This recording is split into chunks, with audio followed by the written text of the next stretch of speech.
Hey,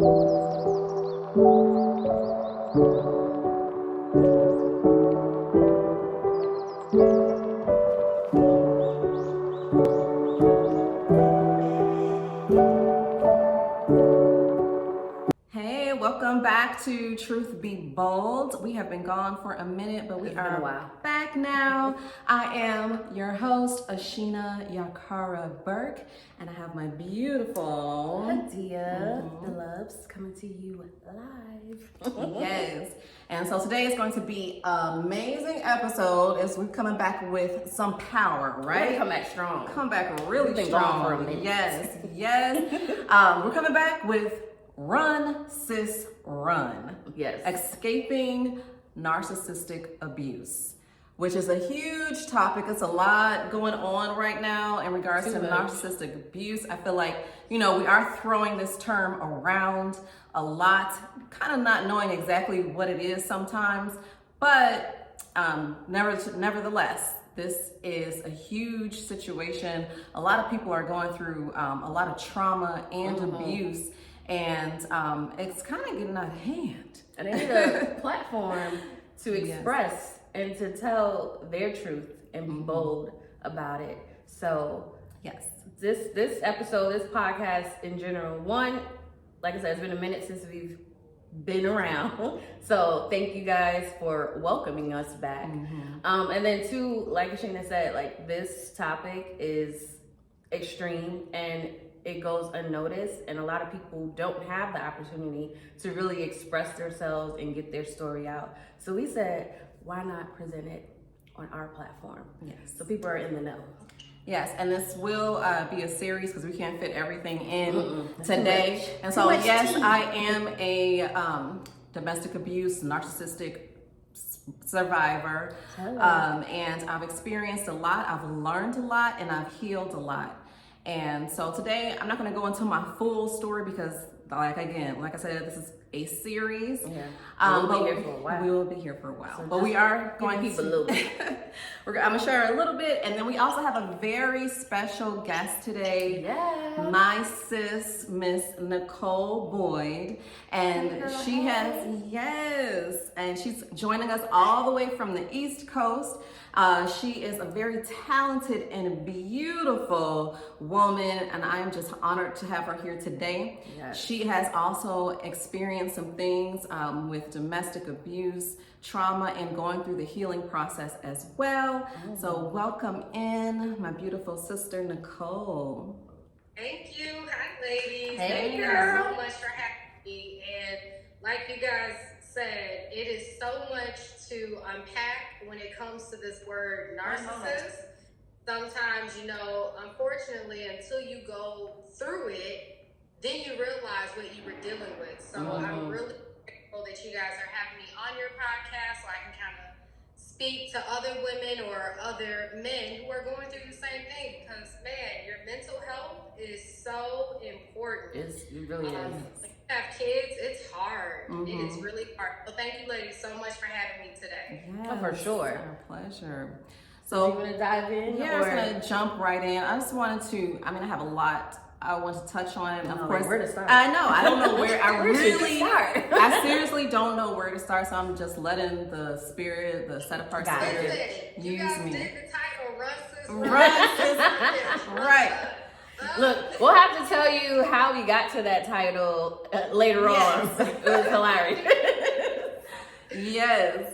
Okay, so Run Sis Run, right? Yes. So basically, I guess we'll touch on when you're in the abusive relationship and then you solidly realize you are dealing with a narcissist. You're dealing with someone that really truly checks all the box, because we do all have narcissistic tendencies in every person, which is okay. But when you check all the boxes of self-serving and all the abuse of physical abuse, mental abuse, emotional abuse, financial abuse.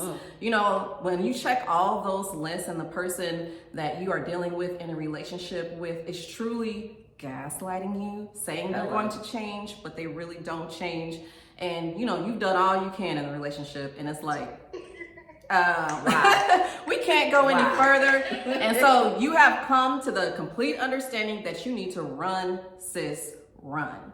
Okay, and so before you do the running, you have to do some planning. And so that is where I have, the testimony of not knowing how to plan. So I did my best with YouTube University. And at the time that I needed to escape, narcissistic abuse just became into the limelight, getting some awareness. And I only had like 2 solid YouTube influencers that really gave good pertinent information. And one was, I think her name was Angie Atkins, and unfortunately she passed away, but she really laid the foundation of spreading awareness. So RIP to Angie. Seriously. Yes. And so she helped me. She was like, once you know that this person has this narcissistic disorder, and it is a disorder, it's a personality disorder, you can't change them. There is nothing you can do. And so that's where I went through a long cycle, over a decade of thinking my love can help change a person.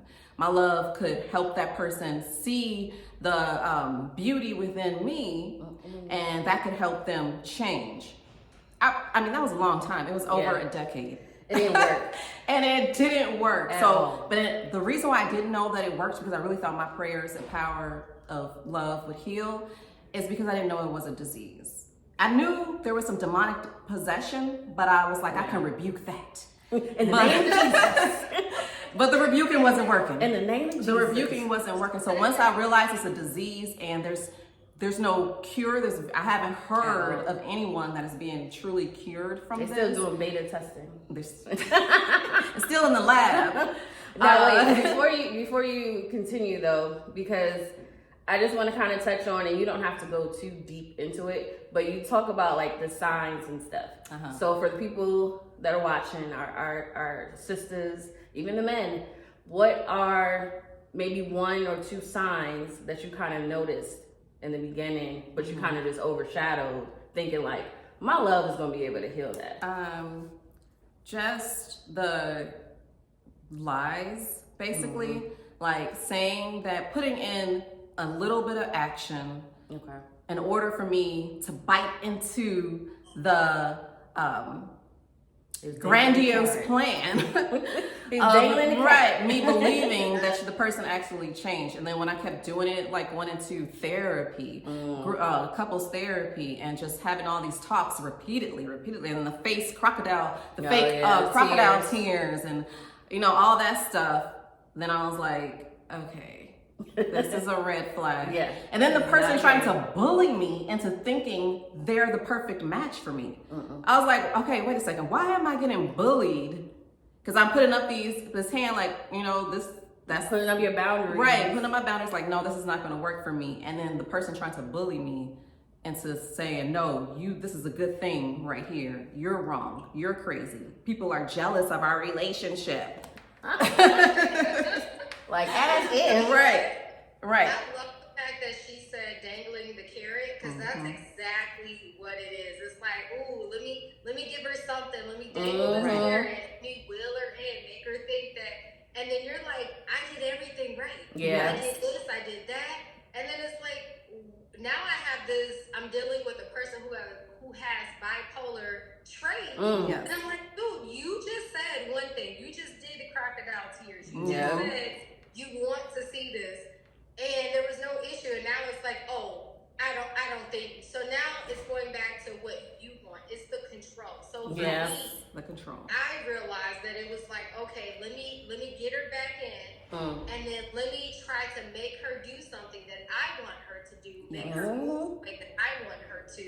And as soon as you balk it, right, and you're like, no, I'm not going for that, then it's like, oh, well, now you can't have this. And it's like, but what just happened? I thought we were on this path of, positivity and making sure everything is in the best interest of everyone. Exactly. Right? But you know what? It is so draining.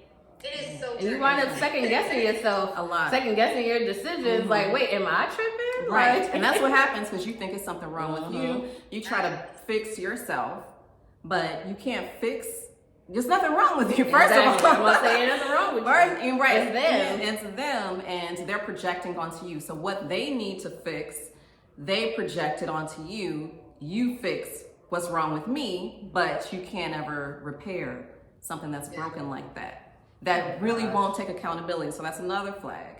Is taking accountability. Like actions. Yes, and then that's the thing that used to drive me crazy.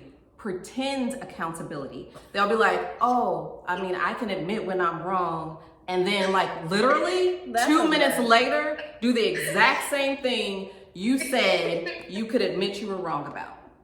But I wasn't wrong. It's false accountability. It's crazy. And then That's it makes you think ridiculous. you're crazy. It's just like mental health, right? That is so important. And that's what you lose when you are in a narcissistic relationship, a toxic relationship. You kind of start deteriorating from the inside. You become a shell of yourself because you're constantly on edge. You're in a fight or flight situation like all the time, you know, just trying to protect yourself. Hence run sis run. So do your research, you know, on what the different types of narcissistic abuse. I think there's 5 narcissistic personality disorders. There's 5 of them, like covert, overt, malignant. It's a few of them. So just make sure you know who you're dealing with, and make sure, you know, if you're married in this relationship and you feel like, you know, this is your partner, make sure before you make this move that they do check all those toxic trait boxes, right? That's true. First, okay? Because maybe you're just having a hard time in the relationship and you do need counseling, and the other person is receptive to that. So that's just a disclaimer. And isolation is a big one too. Oh yeah. Isolation. Sure. Okay, you go through, especially, and it can be a slow isolation too, where you just start realizing you don't have as many friends, you don't have as many family members, you're not as connected as you used to be. Because they want you dependent. They want you dependent on their family or just them, period. So if you're getting in a state of isolation, and I didn't realize that at first too much. It took me a minute because I'm a loner. I love to be alone. I love my company.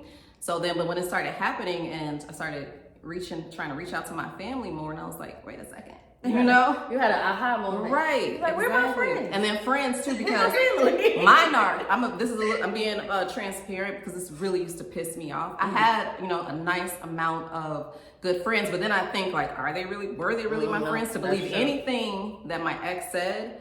But my ex would basically try to sleep with all my friends, anybody that I brought around. And then I wouldn't even think, okay, that he would definitely not with this person. But nope. Every time. And it's so embarrassing and disrespectful. And then the people that I thought were my friends, you know, or, you know, wouldn't disrespect me like that. So if that ever happens to you, if you find yourself in a situation like that, run, sis, run.